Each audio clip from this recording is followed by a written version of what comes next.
Hi, this is Rob Seaman, and you're listening to Whole Earth Radio. Today is season 3, episode 2, and this is going to be a really fun edition of the podcast because I have two guests today. I have Lauren and Alina from MASTEL'S Health Foods. They are the owners of this wonderful independent health food store in St. Paul, Minnesota. So thanks to you both for being on Whole Earth Radio. Hey, thanks for having us. Yeah, we're excited to be here. Yeah, thanks so much. I wanted to talk just right out of the gate about the ownership of the store because I think it's a really interesting story. We're so immersed, just the three of us here in the health food business. We'll talk about many things, hopefully, over the podcast, lots to talk about. But the way that you came to be the owners of the store, I think is really interesting to anyone not even in the health food business because you are both the owners of the store and you said next weekend will be 2 years. Right. Yep. Yep. So that's 2 years that you've been owners of the store. But MASTEL'S Health Foods was originally founded in 1968. Yep, that's correct. John. So 57 years this year by John Mastel. So why it's called Mastel's Health Foods. Lauren, I believe Lauren Gaffney started working at Mastel's in 2002. True or 2000. false? Yep, that's factual. And Alina Hornfeldt started working at Mastel's in 2017. That's right. Yep. Wow, we're batting 1,000 here. I cheated a little bit. Yeah. Had to fact check myself, but yeah, I think that it's such a cool story because many people work in a health food store and they love it and they go, man, it would be cool if I could own my own health food store. And I've had the luxury, well, not the, I could be many things. Luxury is not exactly what I would call it, but I've been a part owner of a health food store in a past life, so I know a little bit what that's like. But I just want to ask both of you, right up front. I mean, obviously, it was exciting to become the owners of the store that you've worked in for many years, both of you. But was there anything that you didn't expect? Was there anything that you felt or experienced? Probably a long list of things, right? But what would you say about the experience? I think one of the, at least for me, so yeah, it was 2002. I was going to school at McAllister College, just a couple blocks from here. This was my after school job. And over the years, I really did. I fell in love with working here, and John had been retired. John Mastel had been retired for the majority of that time, and so I think one of the main things was just really thinking into the future for all of us. Like, what's the future of the store? Like, what's going to happen to it? He's in his mid 80s now, and um, as Alina and I kind of worked our way up and eventually we're managing and we're running and doing all the day to day and everything.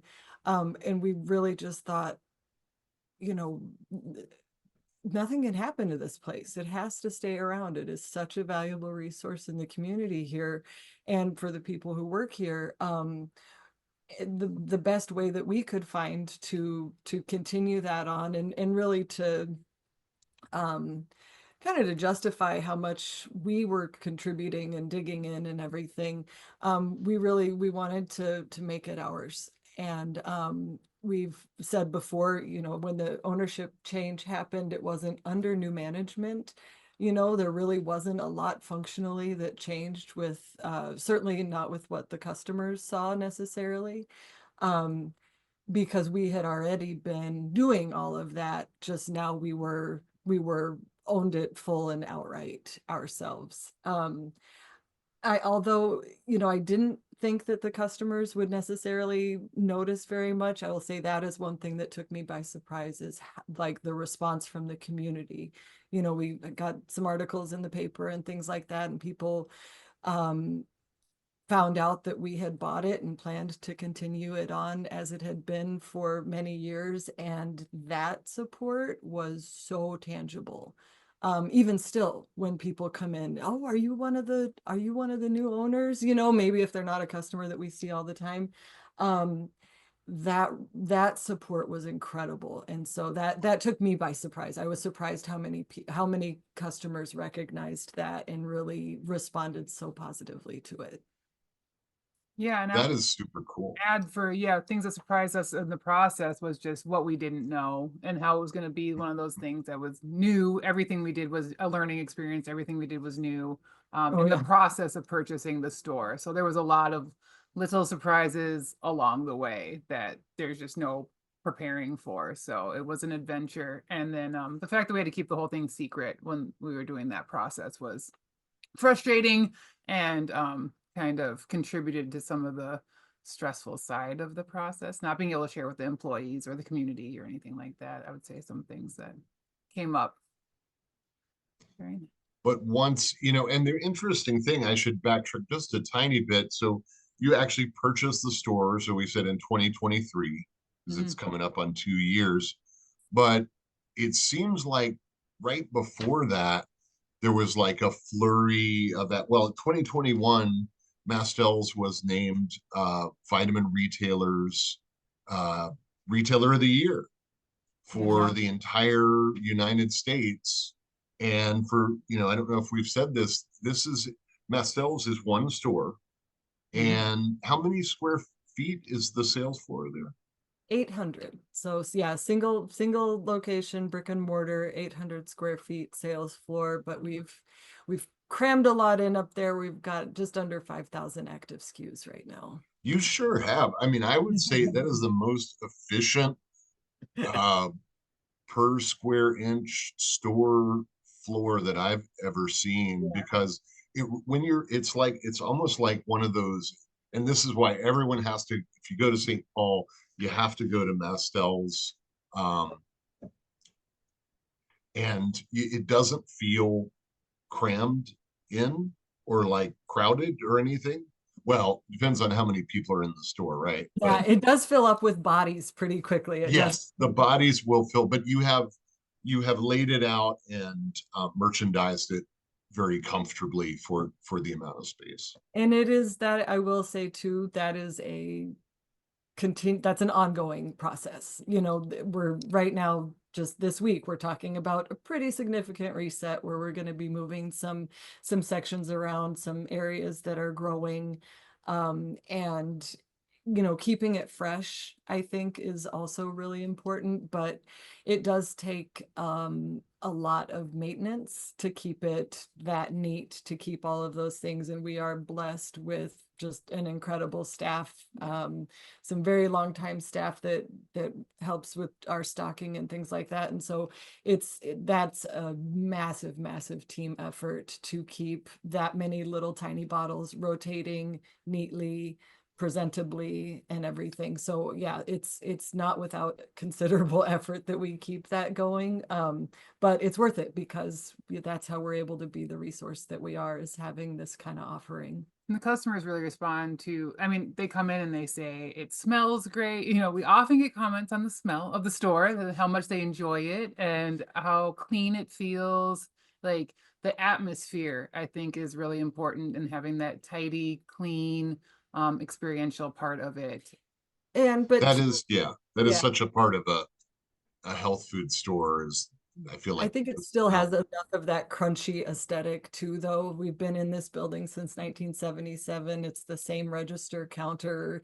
It's the same, wood in the window wells up front. A lot of, we have some really nice printed signs, but we encourage the staff, to making little handmade signs, to contributing to window decorations, seasonally changing things up, making it fresh. We keep a pretty decent selection of plants up there. And so, yeah, it kind of still has a little of that crunchy small business feeling too, that I think people really respond to as well. It's unique that way. Yeah. And I think, getting that award, that we're talking about, the cover of Vitamin Retailer, and I will at this point, put up an image here, insert image here. you know, of because it was the two of you with John Mastel who had sort of come out of retirement to be on the cover of Vitamin Retailer, sort of. Yeah, that was a huge turning point for us. I had been, I guess at that point, 2019 is when I kind of moved over to the general manager's desk and took over back end operations. I was doing payroll at that point, you know, paying the bills, those types of things. And Alina had risen, she was, you know, handling all the marketing and office management and that type of stuff. So we'd been doing that for just a couple of years. And when we got that award, it was that summer, right? That we August. found out about it. Oh, we found out about it ahead of time to help contribute to the article and whatnot. So were we maybe a year into the pandemic? Mhm. You know, and Yeah. so her and I, you know, in March of 2020 hit, we were, it was like, okay, well, what are we gonna do? Okay, we're an essential business. Okay, 800 square feet, like with state guidelines, we can't have staff and customers in the store at the same time.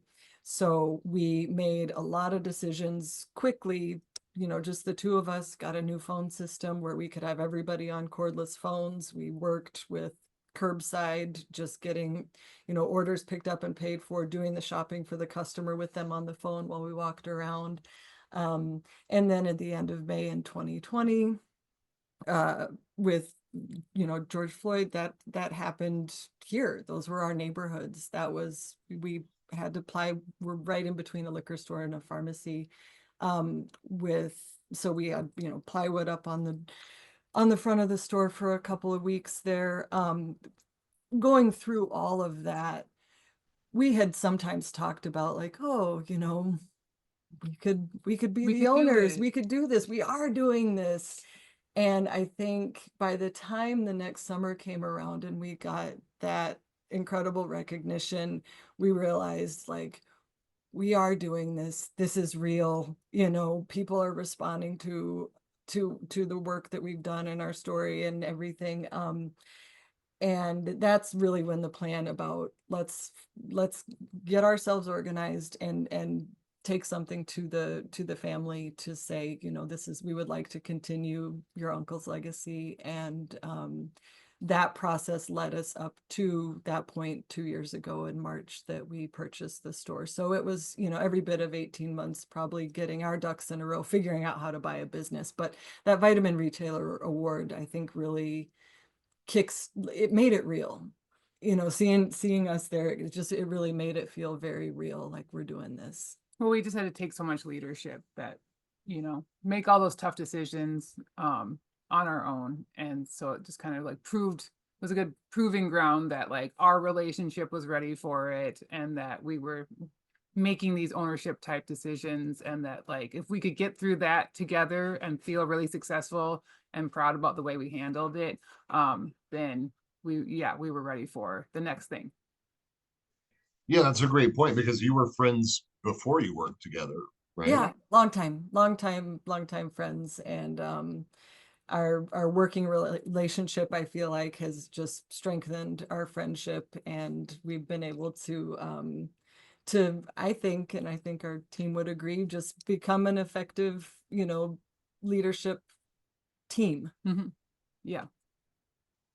No, that's fantastic. You know, I think it's such a testament to your work before and after, you know, becoming owners to receive an award like that and just a ton of recognition. I mean, I see both of you on podcast, and I think you were on the SIMPA podcast not too long We're ago. part of the Emerging Leaders Council with SENPA. Emerging Leaders, yeah. Yeah, that's just gotten us, you know, a seat at a different table that is making moves in the industry. You know, we're both really passionate about the industry and, you know, think that it's important for the independent health food store to have a voice at some of those bigger tables. And in as much as we can, as long as people are asking what we think, we're here to Mhm. to let them know what our experience has been and what we're seeing and how we think that this industry can grow and continue to serve its community. Mhm. Yeah, no, I'm so totally passionate about that with you as well. And, another forum that you were part of, Lauren, the Positively Natural Buyer Showcase. I forget what we called that. It was a forum of about 5 buyers at the Positively Natural, the Naturally Independent Expo in Palm Springs, California, last October. So, little plug there for the Naturally Independent Expo. But I thought that was such a great forum because that is like what's missing from the conversation from the supply side to me so often. We're hearing from the companies that make ingredients and the companies that make products. And it's like, we're not hearing from the people who are responsible for what actually gets on the shelf. And so often we hear so little from buyers, considering how integral to the process and how much in control of the process buyers are. Because, you can design all the products you want. If buyers go, I don't think that'll do well at my store, what's the point? So, I mean, what I assume that was, I mean, did you find that to be a valuable experience from your end participating in the panel? I did, absolutely. Yeah. And we were tasked kind of with speaking to different trends in social media specifically. But one of the things I found really interesting, then I was excited to talk with some of my peers there about was, we go to these trade shows, we have the lectures and all of that. How do we translate that into buyers getting the product on the shelf and then doing that final really crucial step of getting the customer educated about those items. And so I was curious and excited to talk to other buyers about just how they're handling that transfer of information from say like a trade show or a educational event to your buyers, translating that into product, and then how you can translate that product. How do you get that into a customer's hand? How do you get the staff on the floor that's up there talking about things? How do you get them excited in the same way? And so that's something that I feel that is part of our responsibility is, just facilitating getting the information clear to where it will end up most useful, which is in the hands of the staff and the customers on the sales floor. Mhm. Yeah, that's a great, and I think I should probably ask both of you, like if maybe, because some of this, I mean, we're so inside, we're such insiders. I mean, I'm sorry to, say it, but we work in the natural products industry every day. For a lot of consumers, this is not as much a part of their life as it is for you. And I think that's fair to say, but I just wonder, I mean, you are at the end of the day, this is all product driven. We are all consumers. So maybe I could ask each of you if there are a couple of products specifically, or even if it's categories, whatever, I don't want to put you on the spot. Tell me your favorite product, but is there anything, new or categories of products, or what is exciting you personally about the product mix in Mastel's today? I would say seeing hydration, how it's taken off, has been kind of a fun little mini ride so far. We were one of the first people to bring in Element or LMNT, Yeah, yeah. because I was a big fan. And we kind of pitched, we had to actually pitch to them, which was a unique experience, why they Wow. allow us to sell their product in our store, which is kind of the reverse of a lot of times what we see. Right. But we were successful in that pitch, and that brought a lot of customers in with their store locator. And then just seeing that category expand more and more and more. We were just at Expo. I mean, it was massive. It was huge. Everyone, I mean, I think we got one from Gatorade. We got one, you've seen these Sunkissed. sun-kissed. Yeah. So everybody's trying to get in at this point to that category. So being really discerning is fun. We've seen great products from True Grace, great products from Great Naturally. We've seen just people putting a lot of thought into it. And then, yeah, some of those others, it's easy to say no thank you to. but ready to drink as like well. Gatorade, you're not going to be Not stocking drinking the Gatorade, Gatorade one. No, probably all not. the But red dye and blue dye and yeah, But I corn will syrup. say too, it's like if they come up with a clean enough formula or a better for you formula or something like that, and that's available at all the gas stations, eventually accessibility is an issue in this industry. And I feel like if we can be the leaders in showing, this, and if people need to see a lot of zeros and dollar signs and stuff like that, but if that can influence what mass market does, I feel like that's a win for us still too. mhm. That those items are then available to an even broader set of people that maybe wouldn't go into a health food store. So, Well, and that just segue here, I mean, or side note, I should say, how important is it to you to not duplicate the products that are found in big box? And do you actively try to exclude products from your mix that one? I mean, obviously the gas station, that's an Right. easy I would say and you wouldn't. we get people saying they try to pitch us something and they'll say it's in Target, it's in Costco, it's in Whole Foods. And for us, oftentimes that's like, that's really great for that brand, that company. We love that you're successful, but that doesn't mean that you're an automatic good fit for us, or that's like a no duh, then of course we should bring it in. It's like, well, that's great. You're available to a lot of people, but we're maybe sometimes looking for that unique product or up and comer that doesn't have all those resources to just kind of push or buy their way into these big markets, but they maybe have something really solid and genuine and a mission they believe in, and they're doing the right things with packaging, or they're doing, there's other things that go into it besides who you're available in. I mean, distribution's important to us. It helps us, with our KeHE orders, and we like it when people are in distribution, but we're also willing to take risks for other people. So it's not, I don't know, it's just not for when you're speaking to us, it's not a great selling point to say you're everywhere. That's a read the room kind of thing when someone, this is a great, and it's funny because maybe I'm probably hypersensitive to this because, at some point in the industry, it became the omni channel, right? It used to be, I remember when the first, and this brand is no longer around anymore, so I can say it, but which is terrible, but enzymatic therapy, the first enzymatic therapy product went into Walgreens, and it was one product. It was HB, it was a blood pressure product, like BP control or whatever the heck it was called, but it was one SKU, and they're like, it's one SKU, guys, don't worry, we're just selling out with one SKU. But the independent retailers freaked out, and they're, oh, I'm getting rid of enzyme, and of course they didn't. But and it's gone in many different ups and downs to where now there's a lot of overlap between the natural stores, and if you call drugstores mass market, which they are, it's FDM, right? Then there's a disturbing amount of overlap, but it sounds like you're not totally closed to there being.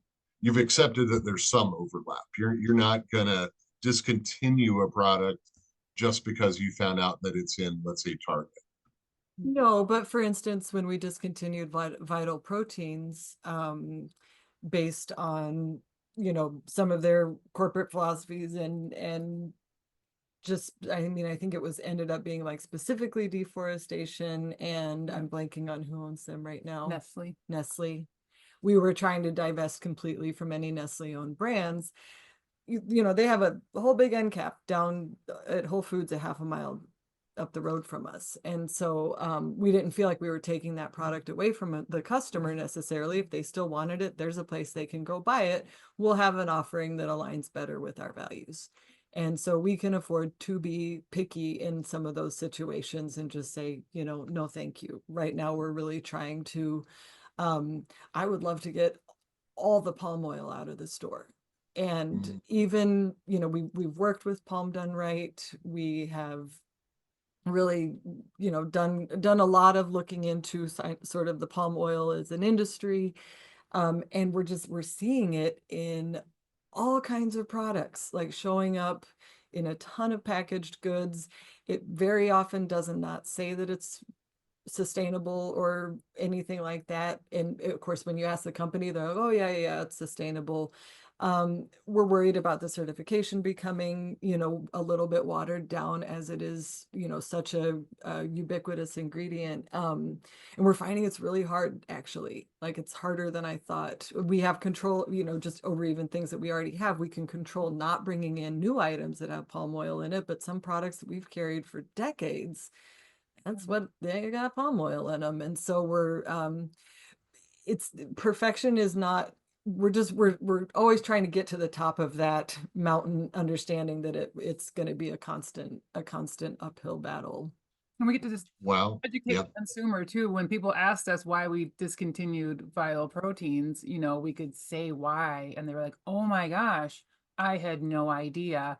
I don't prefer to buy from Nestle either because of their general business practices beyond being a mega corporation." And we can say, "We have this instead. It's our house brand. We really believe in it," or other brands. And so, that was really successful for us. And people, we were able to really turn customers onto that. And they were like, so appreciative, like, thank you so much. This is why I come here. I didn't know. I thought it was great. I thought it was fine. And it's like, yep, it's sort of that when you know better, you are able to do better and you are able to make choices, and people count on us. We had to discontinue a bar that we've been carrying, and the customer was like, oh, I really liked that. And I was like, I know, we really liked it too, but they changed the ingredients.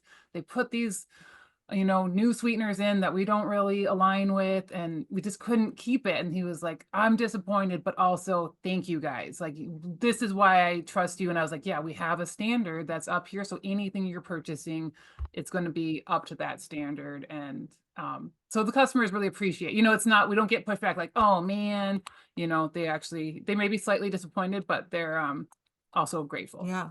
I did have somebody asking for tiger milk bars the other day, Wow. just to put it in perspective. Like, my mom used to buy those when I was 5. I mean, that was back in the carob days. Remember when, yeah. like, can you even get carob anymore? Or? We actually did have a little success with a carob brand within the last 5 years. Yeah. It wasn't enough to keep a shelf spot, unfortunately, but Oh man, yeah. discontinued for a different reason. Yeah. Right, yeah. And we take risks, and we take risks in a case. Sometimes we win, sometimes we don't. Sometimes we see those brands go on to become really big, and we were just a little jumping off point for them. And I love that. I love to see when brands outgrow us, that they've gotten so successful that now they can be found everywhere. But we were still one of their first. And so, yeah, it's for a lot of different reasons, but it just makes way for the new things coming. And every time I'm up there, I do find local products, and not even just local, just products I haven't seen before in your store. And I love that. I think that's part of being a taste maker in the retail, environment, is when you have things first, or you have things before other people, or before they really get out there, and you have like a locally crafted, cacao blend, or different beverage, all kinds of stuff you guys have. But I think you're a lot of times you are early adopters, and that is groundbreaking, because even though you are a small independent store in one market, there's this ripple effect. People travel, and I think you're at a point where certainly being in MASTEL'S is, especially for a small brand, gives them credibility, so you're helping them, like you say, kind of get to to achieve the growth that they want to see with the product they've created. But so Alina said hydration, which I think is so true, such an exciting category. I totally agree with you. Love all the brands you cited. I used to work with Rob Wolf, who works with however you say it, Element or LMNT. I don't know either. We say Element. Micah Greek Naturally is on the board with me at Positively Natural, and he also works with Save Naturally. So, but Great Naturally, just as a brand, I think you're so right that they really, um, they're doing it right, and they are, when you look at Gatorade and what's wrong with it, it's not just that it has objectionable colorings and ingredients, which is certainly true. I believe it's corn syrup and red dye number 5. It's like, no, thank you. But it's also the lack of electrolytes. It's, sodium is the easiest electrolyte to get. I mean, you could just table salt gives you sodium. It's very processed food is all loaded with sodium. Potassium is the one that folks are more often missing of the two, what I call the Gatorade electrolytes. But then when you get into these trace minerals, and the electrolytes that you don't hear as much about, we now have products that are presenting those, and food sources of minerals, and that's all of these are the products that you're carrying. Just to get a little specific for our audience out there, because people do buy electrolytes in the mass market and they don't really know. They know hydration, and they know they need something, and maybe they figure, sorry, liquid IV, but they figure this is a little better than Gatorade. But I guess my question would be like, by how much? Because um, just a packet of potassium citrate isn't necessarily going to set the world on fire. I mean, it can help if you have general electrolyte depletion, but you're taking it to the next level by carrying brands that are answering these questions, like how can we make it better? How can we use whole foods? How can we give a more complete nutritional picture? I feel like those are the questions that your customers come to you, because you're that, and brand responsibility, environmental sustainability. So there's like this whole picture, um, of things that you're sourcing based on, I should say. Mhm. Yep. But so Lauren, I didn't give you a chance to tell us what product or product category, what in the store has really been exciting for you lately. I think, and it's actually, I mean, it's the gut health, the probiotic conversation, I feel like has, and it's, I almost don't want to say that that's because it's such an individualized conversation. It's such, like, the more we learn about the microbiome, I feel like the less confident I feel like suggesting a probiotic to a customer and saying, this is going to be the one for you, because we just know that people's guts don't respond the same way. We know there are, so many individualities there in terms of what people are dealing with their microbiome. But I think just the broader digestive conversation is really interesting. And I feel like more people are coming in, they've heard about probiotics, they're seeing things like, poppy and these better for you soda alternatives, and Oh, Olipop and the all of Olipops, that. yeah, the pre and postbiotics and things, clear up to people like Vital Planet that are, really, really doing like big work in that space. I think it's something that I feel like gets a lot of people into a health food store for the first time. I don't know that there is really any sort of pharmaceutical equivalent that they're trying to replace. It's like they're trying to fix their guts. They're trying to fix their digestion. And digestion is one of those things, when it's going great, you don't really think about it. When it's not, that is a massive quality of life impediment. And so I feel like that is just a category that has kind of infinite runway to become or for growth. And so yeah, I would say just the microbiome, the broader microbiome conversation with digestion and is something that we're seeing a lot of, that doesn't really, I can't even really necessarily pinpoint a single brand that for a product, but it's just a big conversation that's happening on the floor. Yeah. No, and back to your original point, I think that one as much as anything else, is a very individual journey. If one is to overcome gut issues, it's going to be, there's nowhere is there less of a one size fits all Yeah. than in gut health, right? Because it could be, oh, I'm sensitive to these foods, but only on certain days and, only under certain conditions. And yeah, that probiotic was good for you, but that one did not do well for me, Right.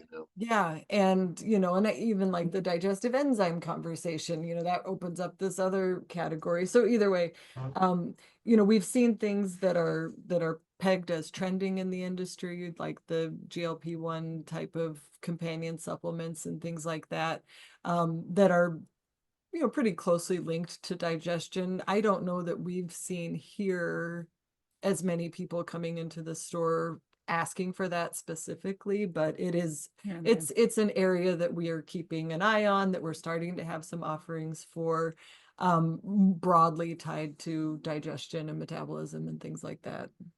And I had somebody say this the other day. I had not thought of it this way, but they said, a lot of crossover customers, and well, call it crossover. Let's say folks that are on Ozempic that shop in your store may not want to tell you that there's a certain amount of shame, perhaps involved with, taking. They're afraid they're going to get judged. Oh no! In certain stores, you would. You walk into a certain store and say, "I'm on taking Ozempic," and they're going to be like, "Oh no! Let me talk you out of it. It's going to destroy your gut." Or, but there are companies that are making both alternatives specifically to GLP-1 pharma solutions, and also um, things to counteract the side effects of GLP-1 drugs. And I guess that is sort of you're saying you don't see a lot of demand for it, but do you feel like maybe there's some hidden demand? I guess I'm asking you to guess what your customers are taking, but Possibly. I would say, yeah, there could be people coming in that are just describing symptoms or, things they're dealing with without going there. I would say our staff has such a strong rapport with their customers. People tend to open up. I mean, it's and good. in general, health food store folks, I mean, it's sort of that running gag that people will come in and talk to you about their bowel movements pretty openly and freely. And you learn Mhm. way more about people than you thought you would when you first, enter the industry. You kind of realize how open people can be. So I bet it's sort of a push-pull. You probably get a little bit of both. Yeah, I don't know. I wonder if it's something. We are in the Midwest. We are in Minnesota.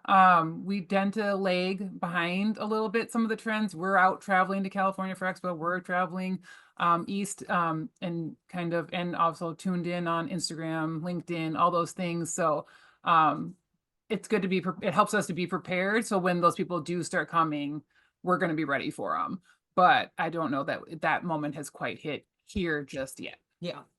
Well, the interesting thing, I thought like now it's all GLP-1, products are sports GLP-1, whatever. GLP-1 is the buzz phrase because, a lot of the pharma advertising is raising the awareness of that's what it's not just Ozempic, it's like GLP-1 RX, and so GLP-1 is now the buzz phrase that was all. I mean, you just came back from Expo, right? I mean, I, I'm sure you saw as much GLP-1 um, banners and hoo-ha or whatever, as I did there.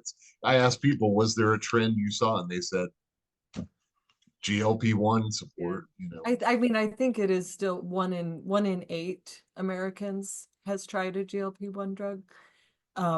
And so statistically, we know those people are shopping here. I just don't feel like they're talking to us about it yet. Mm-hmm. yeah, for whatever reason, people maybe they just don't share that. And to your point, Alina, they may be sharing it some, or it may be they may not be connecting like, oh yeah, I'm taking this drug, but now my digestion's all messed up. No connection there, when If they just listen to the commercial and listen to the last 10 seconds of that, they would know that these are possible side effects, but not to judge anyone for, I'm always for the natural alternative.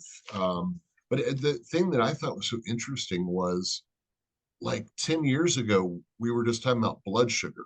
Like we had, blood sugar balance. There've been all these blood sugar formulas and supplements and things that based on the research tend to work pretty well, like if people will use them. I mean, and of course diet is the biggest thing. You can't like take bitter melon and eat ho-hos and ding dongs and expect your blood sugar to be normal. But Yeah. And we've always said too, like, I mean, our weight loss section, quote unquote, has only ever been two little shelves that sits above digestion. That is most, it was back when we were talking about metabolic syndrome and things like that, the SX fraction and the different things that we knew would impact blood sugar. We've had that conversation for a very, very long time because occasionally, and it's usually, I would say it's rarely something that people are coming in for.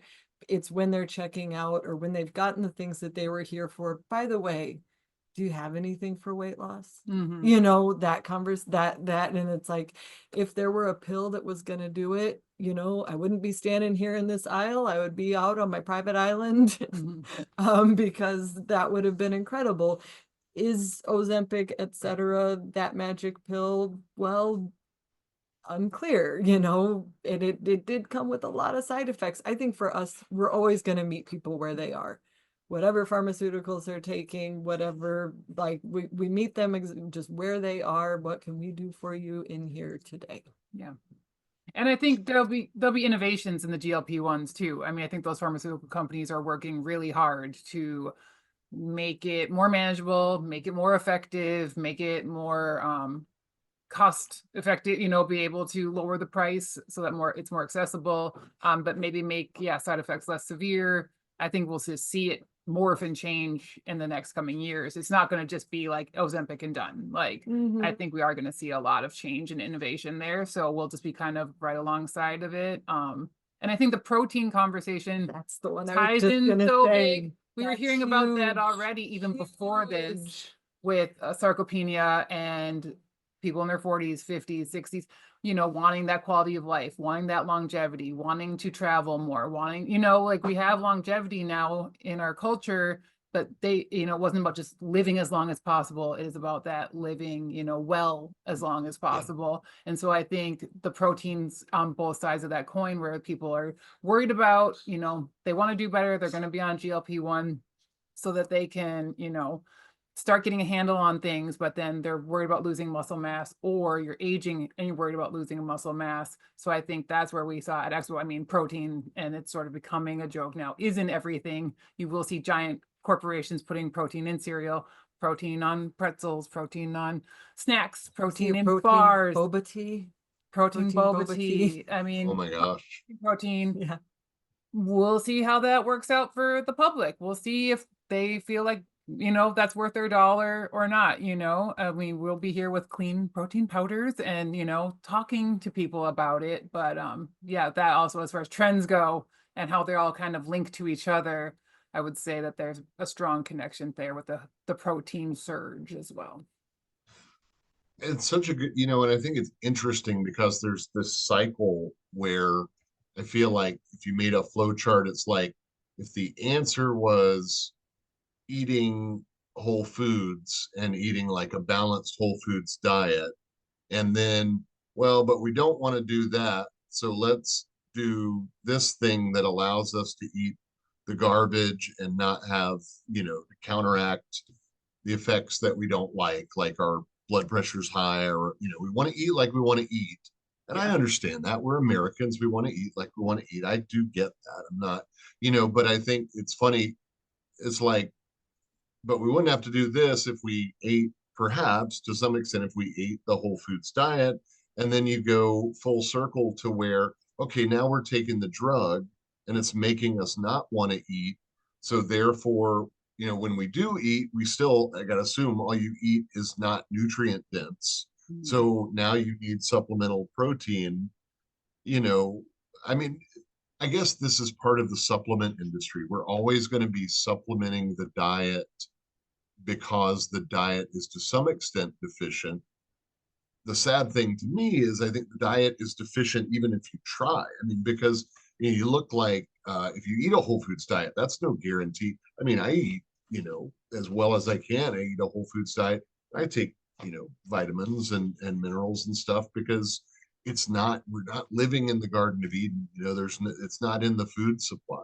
I feel like we have the kind of to 2 points. One, we have that conversation about minerals, and I think it ties into why hydration is so big. We have the conversation about the soil being deficient in minerals, that at a certain point, you cannot get enough minerals from your diet unless you're eating a lot of sea vegetables that contain those trace minerals. We farmed them out of the soil. We are however many decades into agriculture, to this scale of agriculture. Without remineralizing the soil, it's not going to be there. You will need to take a supplement for some of those minerals. The other thing that we've seen though is, and something that we've done kind of internally, and I think this was after being at a grocery distributor show, seeing, packaged, mostly bars is what we were thinking about, packaged food that hits these incredible macros, but is very, very, very far from a whole food.